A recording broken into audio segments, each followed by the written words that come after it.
Hello and welcome to Sura Talks Wrestle and welcome to this week's Raw review. तो सबसे पहले let's keep the world heavyweight championship scene aside, उसको हम बिल्कुल last में address करेंगे और सबसे पहले जो दूसरे सीन्स हैं और दूसरे स्टोरी लाइन्स हैं उनको पहले निपटा देते हैं. तो starting with the tag team match, penta and AJ Styles versus JD McDonagh and Finn Balor. ये आज के एपिसोड की ओपनिंग मैच थी एंड हम इस मैच को a remnant result of the Intercontinental Championship scene कह सकते हैं, क्योंकि इंटरकॉन्टिनेंटल चैम्पियनशिप सीन में पेंटा इन्वॉल्व थे. डोमिनिक मिस्टेरियो ऑब्वियसली चैम्पियन है जजमेंट डे की तरफ से. फिर एजे स्टाइल्स इन्वॉल्व हुए और उसका नतीजा आज की ये टैग टीम मैच थी. So starting with that match, AJ और पेंटा ने मैचिंग कपड़े पहने थे. आज रेड कलर के कपड़े पहने थे दोनों ने और उनको मैच करने के लिए आज मैंने भी रेड पहना है. So I am also welcome to the club apparently. So yeah, they had great chemistry, surprisingly, and जो ये मैच किया था it was also aesthetically looking really well.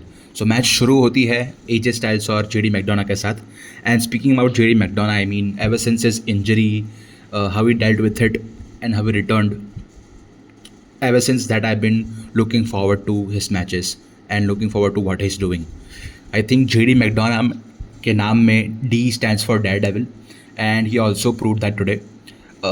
आज के मैच में मुझे अच्छी चीज़ ये लगी कि जजमेंट डे की तरफ से Finn Balor and JD McDonagh की तरफ से JD McDonagh was sort of allowed to get the spotlight. वो मेजॉरिटी ऑफेंस ले रहे थे, मेजॉरिटी ऑफेंस दे रहे थे. तो वो स्टार्ट करते हैं मैच एजे स्टाइल्स के साथ and they run the classic chain wrestling moves, counters, take downs वगैरह वगैरह. दो या तीन मेमोरेबल स्पॉट्स की अगर बात करें तो सबसे पहले there was a spot where JD McDonagh and Penta या फिर AJ Styles, I am really sorry, I am not sure, I have to look back. Editing में ऑब्वियसली मैं फ़ोटो लगाऊंगा तो उससे पता चल जाएगा. बेसिकली जेडी मैकडोना एक सुपर प्लेक्स देने की ट्राई करते हैं from the top rope, but it is reversed into a slam sort of. It was basically reversed. और जो जेडी मैकडोना की लैंडिंग थी दैट सीम्ड अ बिट नोवियरी, that seemed a bit dangerous because ऐसा लगा कि वो अपने नेक पे, अपने हेड पे लैंड किए हैं. So you can actually see referee उनको पूछ रहे हैं आफ्टर हिज लैंडिंग की are you okay, and you can actually see JD McDonagh replying के yes yes I am okay. So when you see these little details, it actually makes your experience even better. You start reading between the lines and start understanding wrestling at a different level, apart from the surface level, the narrative level, जो actual technicalities involved है wrestling में. Even that if you start noticing, your experience becomes better. Moving forward, दूसरे spots की अगर बात करूँ तो AJ Styles एक मून सॉल्ट डिलीवर करते हैं from the ring apron towards the outside and converts it into the reverse DDT जो वो रिंग के अंदर करते हैं यूजुअली. इस बार उन्होंने बार किया. And the third memorable spot was like how you exchange blows, exchange strikes. They were exchanging high flying moves. So AJ Styles bahar, which is near the ringside, onto the ground, Mexican Destroyer onto the ground. So consecutive episodes में Mexican Destroyer दिया जा रहा है पेंटा के द्वारा outside the ring. So that's an interesting pattern to notice. What I didn't like about this match was two things. इस match में वापस पेंटा sacrifice देते हैं फिन बैलर को. Again, many a times I said before, sacrifice type का जो move है it should be very protected and it should be really used intelligently. Lucha underground में बहुत ही लेजेंडरी और बहुत ही क्या कह सकते हैं वेल प्रोटेक्टेड मूव था द सेक्रीफाइस. उसके अराउंड पूरा एक नैरेटिव था, पूरी एक स्टोरी लाइन थी पेंटा डार्क की. बट पेंटा हर मैच में सेक्रीफाइस यूज़ कर रहे हैं and it is not even a protected move. It's not a finisher, it's not a move which causes injuries और एनीथिंग. वो हर मैच में सेक्रीफाइस दे ही रहे हैं सबको और सबका शोल्डर फिर ठीक ही रहता है, कोई इंजरी तो होती नहीं है किसी को.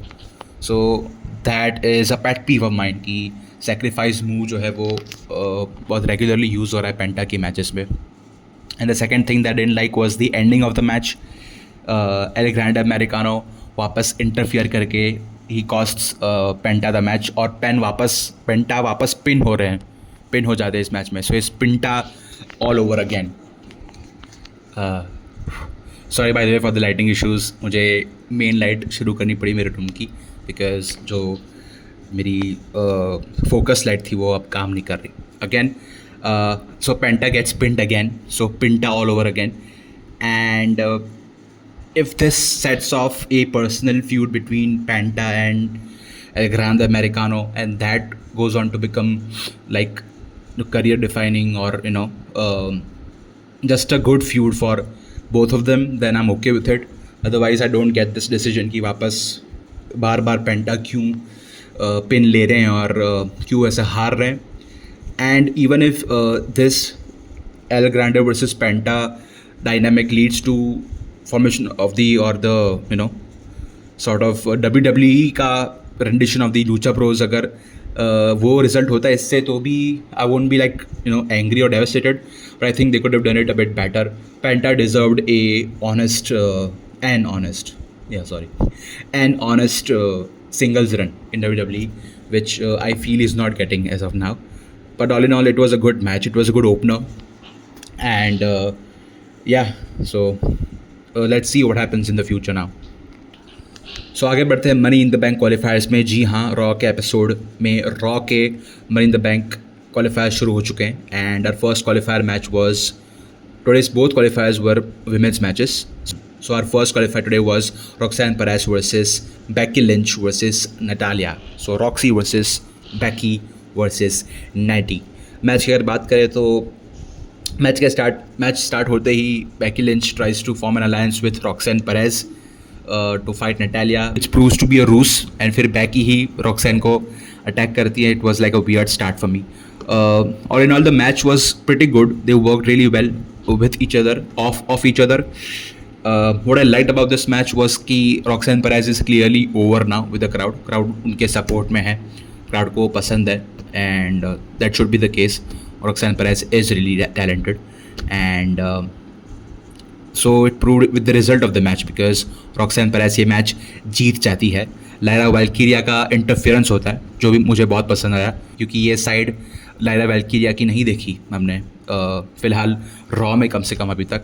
And it's nice to see कि जो ये पर्सनल फ्यूड है उनका और गरमा रहा है बेकी लिंच के साथ. एंड उसका फिर फ़ायदा उठा के Roxanne Perez pins Natalya, and she's in the Money in the Bank. मेरे हिसाब से ये बिल्कुल ही सही डिसीजन है. बेकी लिंच को ज़रूरत नहीं है मनी इन द बैंक की, क्योंकि वो ऑलरेडी एक पर्सनल फ्यूड में है.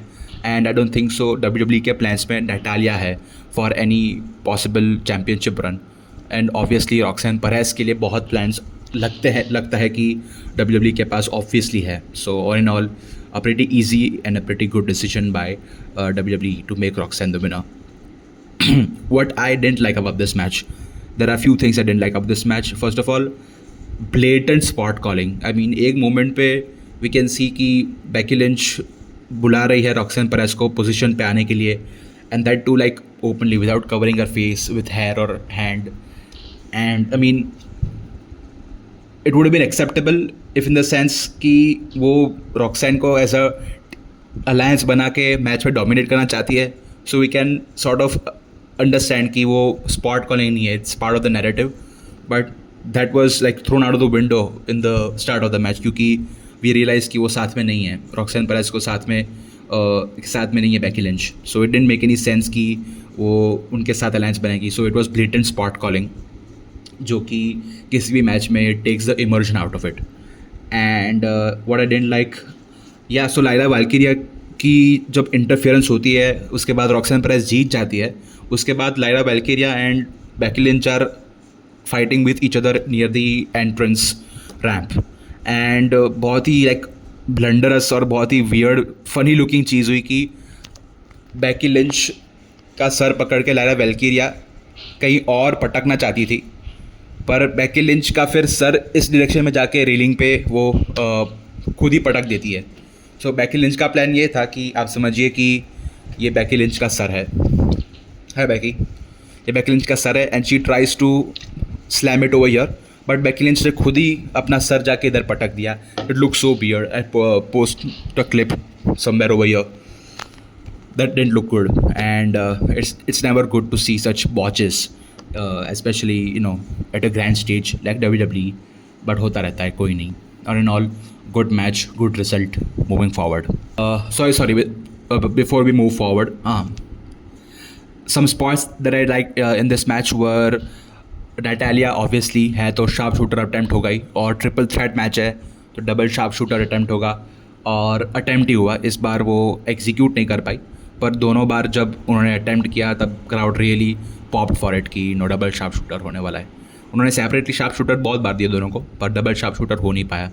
And second was a great sequence of spots in which Roxanne Perez top rope पे होती है और टर्नबकल के पास बेकी लिंच और नैटालिया होते हैं, तीनों एक साथ ही होते हैं. So Roxanne Perez jumps from the top rope and gives Pop Rocks, जो कि उनका सनसेट फ्लिप पावर बॉम्ब है, टू नैटालिया. और नैटालिया की ग्रिप में थी बेकी लिंच, तो वो उनको जर्मन सुप्लेक्स देती थी. So a Pop Rocks into a German suplex to Becky Lynch and Natalia.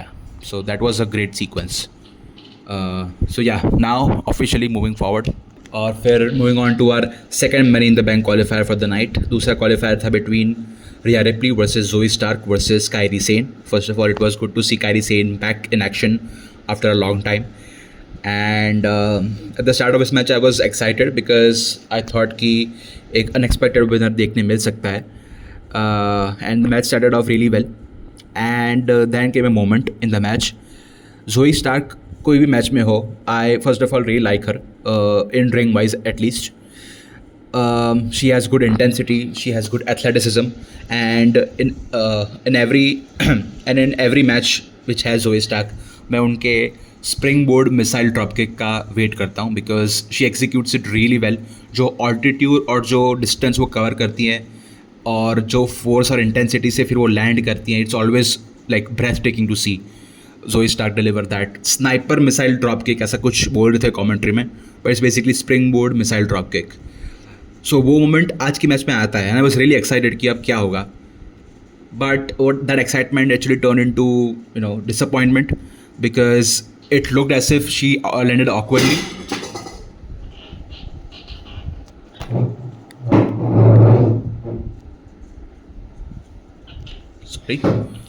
Because it looked as if she landed awkwardly and injured her knee again.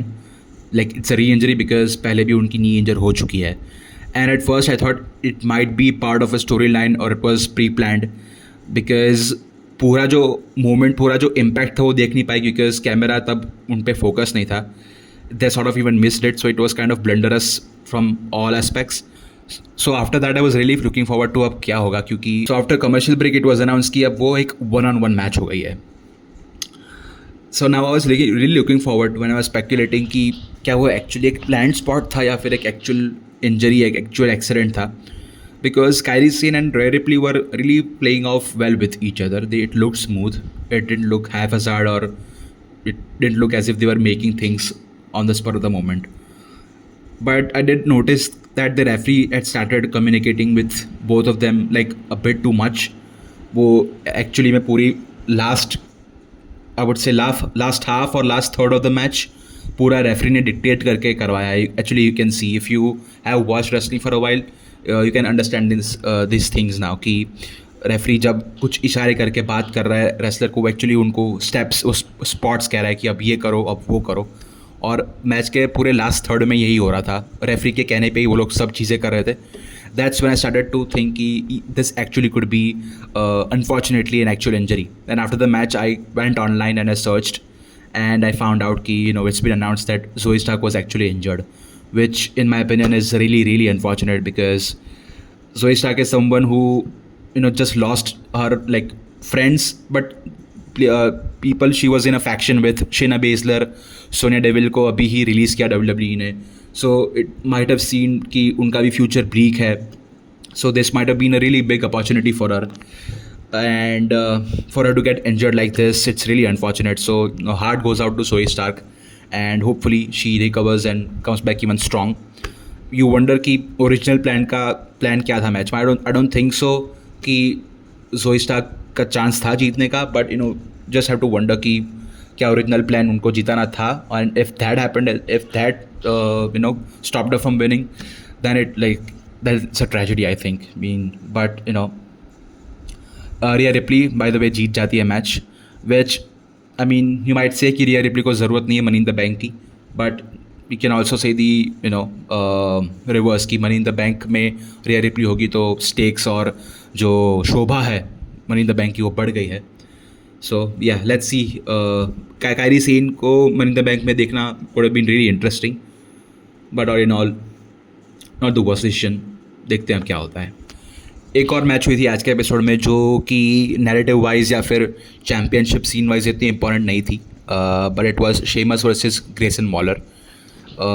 Austin Theory Grayson Waller का scene जो है, क्या Austin Theory finally Grayson Waller को छोड़ने वाले हैं, बस यही एक्सपेक्टेशन से ये मैच सॉर्ट ऑफ कोई इंपॉर्टेंस होल्ड कर रही थी, because we all knew what we were going to get inside the match, inside the ring, because we knew what we are going to get in a Sheamus Grayson Waller match. दोनों ही solid workers हैं and the match plays off to both of their strengths. It was a typical Sheamus match. एक point रहता है match में जहाँ पे Sheamus chops ले रहे हैं, स्ट्राइक्स ले रहे हैं ग्रेसन वॉलर से, और फिर शेमस पागल हो जाते हैं कि या और दे और दे और दे, and that's always a great moment. इस मैच में ग्रेसन वॉलर जो कि रिंग के बाहर खड़े थे, उनने बहुत ही अपनी कॉमेडिक स्टाइल, कॉमेडिक टाइमिंग और एक कॉमेडिक साइड दिखाई, जो पहले भी दिखाई उन्होंने, पर इस मैच में तो बहुत ब्लेटेंट थी क्योंकि क्राउड उनके सपोर्ट में था, उनका नाम चैंट कर रहा था, और ग्रेसन वॉलर को जो मार पड़ रही थी, जो लतेड़ा है आज शेमस ने ग्रेसन वॉलर को, वो देख के वो हंस रहे थे.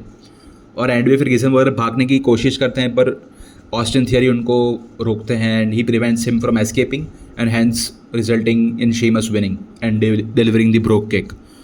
सो या आई वॉज एक्सपेक्टिंग कुछ और हो, कुछ डेफिनेटिव आंसर मिले कि ऑस्टिन थियरी ने छोड़ दिया है ग्रेसन वॉलर को, पर वो मिला नहीं. सो या अब मैं वट एवर देखते हैं आगे क्या है.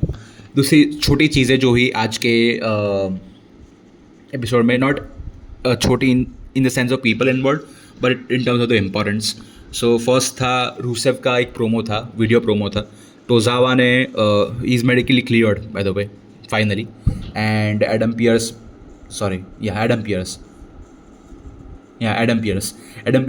makes it official कि he will face Rusev on the next episode of Raw. तो उसका फिर एक प्रोमो आता है रूसेव का कि और टोजावा कहते हैं कि मैं तेरी हेल्प करना चाहता था, मैं तुझे इम्प्रूव करना चाहता था, इसलिए मैंने तुझे लतेड़ा, इसलिए मैंने तुझे मारा, और तू मुझे ही चैलेंज कर रहा है, अब मैं तुझे सच में डिस्ट्रॉय करूँगा. Something along the lines of that. So yeah that sets up the Rusev versus Tozawa match.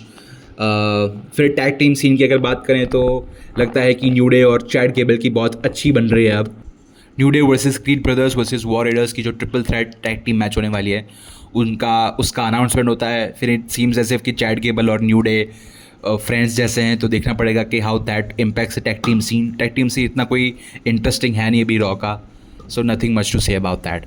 फिर एंड में फिर एट द लास्ट एक बहुत ही इंटरेस्टिंग सीक्वेंस हुआ जजमेंट डे के रिगार्डिंग. जजमेंट डे में अचानक से फिन बैलर रॉक्सैन परेस को लेके आते हैं and introduces her to the gang, and कहते हैं कि she is not officially joining but she is going to help and she is going to fill the void, जो लिव मॉर्गन का भी वॉइड है. लिव मॉर्गन हॉलीवुड चली गई अभी थोड़े टाइम के लिए, मूवीज़ करने वाली है वो, उनकी एक्चुअली में मूवी की शूट चल रही है. So that's her absence explained in the group, and Roxanne Perez को वो इंट्रोड्यूस करते हैं, जिसको लेके लोग स्केप्टिकल होते हैं, पर रॉक्सैन परेस फिर like a really nice newcomer into a company, like a nice junior, she brings gifts for her seniors. वो डोमिनिक मिस्टेरियो के लिए चिकन टेंडर्स लेके आती है, एक box full of chicken tenders. So obviously Dominik Mysterio अब वो accepting है रॉक्सैन परेस के रिगार्डिंग, बिकॉज उनकी फेवरेट चीज़, दुनिया में सबसे फेवरेट चीज़ डोमिनिक मिस्टेरियो की चिकन टेंडर्स वो लेके आई. So that's a tick. And Carlito के लिए एक बैग भर के एप्पल्स लेके आई थी वो, that I found really funny. जो कि जब फिर कार्लेटो बैग में से निकालते हैं तो राकेल रॉड्रिगेज उनके हाथ से वो छटक देती है एप्पल. सो पॉसिबली राकेल को भी शायद से इट्स इन स्पेकुलेशन कि कार्लेटो कब का ट्राई कर रहा है राकेल रॉड्रिगेज को डेट करने की, he has feelings for her, but Raquel Rodriguez उसको इग्नोर कर रही है. सो पॉसिबली जेलसी है राकेल रॉड्रिगेज को अब, that will be an interesting element to see. But JD McDonagh के लिए कुछ नहीं लाई वो, that I didn't really like. And फिर जब उसको निकाल दिया कि नो अब तू बाहर जा, आई अग्रीड विद देम कि ये जेडी के लिए कुछ नहीं लाई वो. That's really disappointing. But yeah it will be really interesting to see अब how this plays out and and how Liv Morgan will react when she comes back. Hollywood Liv Morgan, how she will react once she comes back to the gang. So yeah, that's all the matches, all the different title scenes, feuds done, mini feuds done, and now onto the main event, onto the main scene of Monday Night Raw, the World Heavyweight Championship scene. Episode की शुरुआत होती है जे Uso versus Bron Breakker के match की, जो कि आज का मेन इवेंट है. उस मैच की हाइप अप से, हाइप पैकेज से, जिसमें हाइप करते हैं कि you know this match is going to be really like fast paced and high stakes and a destructive match overall. And Bron Breakker का मोटिव होगा जे यूसो को तोड़ना, जिससे फिर आगे सेथ रॉलिंस उसका फ़ायदा उठा सके. एंड फिर that leads to another member, another element of this sort of World Heavyweight Championship vortex, World Heavyweight Championship scene. Logan Paul episode की actual शुरुआत करते हैं in the ring with a promo, and he cuts a brilliant heel promo. Like he was really playing with the crowd. J Uso के बिना crowd को heat करवा दिया, which isn't the most difficult thing to do, but he was really controlling the crowd. Crowd को खुद को boo करवाया, crowd से heat करवा दिया, क्राउड की थोड़ी बेइज्जती की. It was like really good to see कि लोगन पॉल भले ही लोगों को उसके बारे में कुछ चीज़ें पसंद ना हो, मुझे भी नहीं पसंद सब चीज़ें, but you have to really give credit to his in ring work as well as his mic skills. Now बंदा बहुत ही कॉन्फिडेंट और बहुत ही अच्छी तरीके से अपने आप को प्रेजेंट करता है और अपना जो कैरेक्टर है उस पर खेल रहा है, अपनी स्ट्रेंथ्स पे. That was really good to see and I like this Logan Paul. फिर ये सीन बहुत ही इंटरेस्टिंग हो जाता है क्योंकि गुंथर की एंट्री होती है. Gunther confronts Logan Paul and Gunther अपने ही मैं कहता हूँ गुंथरपना, अपने ही गुंथर के जैसे अंदाज में वो पहले बड़ा चढ़ा के हाइप करता है लोगन पॉल को. लोगन पॉल बहुत खुश हो जाता है. वो कहते हैं कि you expected Gunther to talk such sense and you know talk such facts पे बहुत ही वर्ड पे फोकस था आज के प्रोमो में. So yeah, it looks as if like all's well between Gunther and Logan Paul. But फिर end में Gunther Logan Paul को अपना वर्बल चॉप देते हैं कि अगर तू जीत गया सैटरडे नाइट्स मेन इवेंट में जे ऊसो के सामने, you will be denying me an opportunity to take my revenge from Jey Uso which I so badly want. So you taking that opportunity away from me would mean that you are my enemy now, और मैं पूरा बदला तुझ पे निकालूंगा, पूरा frustration तुझ पे निकालूंगा और तुझे लतेड़ूंगा मैं मनी इन द बैंक के बाद में. सो लोगन पॉल को गंथर के साइड से एक धमकी मिल चुकी है कि तू जे ऊसो को मत हराना सैटरडे नाइट्स मेन इवेंट में, वरना तुझे पेल दूंगा. फिर गंथर चला जाता है तो पीछे से फिर जे ऊसो की एंट्री होती है, मतलब कि एंट्री अपनी जो टिपिकल एंट्री, हीट वाली एंट्री नहीं अपनी, he just sneaks up on Logan Paul और उसको सुपर किक दे देता है क्योंकि लोगन पॉल लास्ट एपिसोड में उस पर स्नीक अप किया था. And so yeah that's the end of the like first segment of the opening segment of the show. Then this scene becomes all about talking. पूरे episode में फिर Jey Uso जा रहा है, वो बात कर रहा है वाइस मैन से, पॉल हेमन मिलता है उसको बैक स्टेज, फिर वो बात करता है सेमी ज़ेन से, फिर सैथ रॉलिंस आता है बात करता है लोगन पॉल से, सैथ रॉलिंस आता है बात करता है गंथर से. सो इस वोर्टेक्स, इस वर्ल्ड हेवीवेट चैम्पियनशिप सीन में जो भी लोग इन्वॉल्व हैं वो सभी लोग एक दूसरे के साथ एक कनेक्शन, एक सॉर्ट ऑफ फ्यूड एस्टेब्लिश करने की ट्राई कर रहे हैं. And that's really good because Gunther का लोगन पॉल के अगेंस्ट होना, that will force you to either cheer for either one of them, at least one of them. या तो गंथर के लिए आप चीयर करोगे या फिर लोगन पॉल के लिए.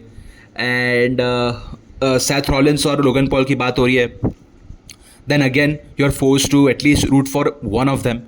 गुंथर और सैथ की बात हो रही है, then again you are rooting for one of them. So there will come a point in time where you are either cheering और rooting for someone. from this, what I would say, triangle, quadrilateral, Jey Uso, Logan Paul, Gunther, and Seth Rollins. This quadrilateral scene of this quadrilateral, this four-sided feud for the World Heavyweight Championship. So that is really nice to see, and that's something that I haven't seen in a long time. So I'm really excited for that. ये और करे, ये और establish हो तो और मज़ा आएगी. बट या बातें बहुत हुई एंड में. फिर आता है main event, Bron Breakker versus Jey Uso. And it's a typical match. I mean Bron Breakker अपनी इंटेंसिटी के साथ, आई मीन इंटेंसिटी होती है उसके लिए 2, 3, 4, 5 लेवल ऊपर ब्रॉन ब्रेकर इंटेंसिटी लेके आता है. And B it with his like him being in character, उसकी फिजिकलिटी में, बॉडी लैंग्वेज में, हर तरीके से ही इज़ लाइक अ स्टार यार. अब क्या ही बोलूँ ब्रॉन ब्रेकर के बारे में. And even Jey Uso, he held his own in this match. इस मैच में कोई बॉच, कोई अनकम्फर्टेबल मूवमेंट नहीं था. बहुत ही स्मूथली जा रही थी मैच. अच्छे स्पॉट्स थे. एक मेमोरेबल स्पॉट था अपना जो ब्रॉन ब्रेकर यूजुअली करता है, रिंग एप्रन से flying clothesline it on to the announcers table.